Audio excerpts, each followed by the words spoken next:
Hello, I'm IAM editor-in-chief of Independence Avenue Media, coming to you this week from Arizona.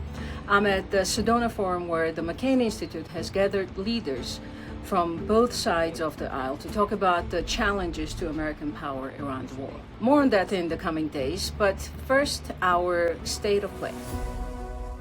The U.S. is losing leverage on Ukraine. That's the argument of David Kramer, former top diplomat under George W. Bush. He told us this week that as Washington has stepped back, almost completely cutting off direct foreign military aid to Ukraine, Kyiv has enhanced cooperation with other partners. Ukrainians do have cards to play. We may have forfeited some of our cards in this situation, and that means that President Zelensky is more likely to offer criticism and ignore what the United States is saying. Ukraine has recently signed new defense and energy deals with Germany, Norway, and the Gulf countries. Last year, President Donald Trump said Ukraine does not have the cards to play. Kramer says that's proving to be untrue.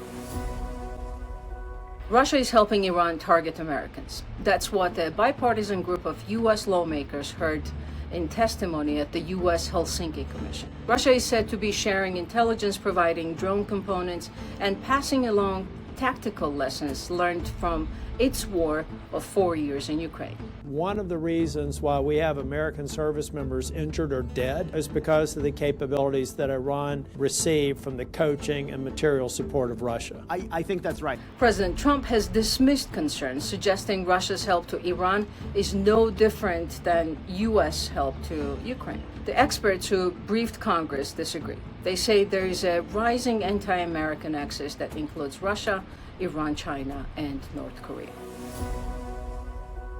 But let's end on something a bit less nefarious. Brian True is a Michigan native who has lived in Kyiv since 2019.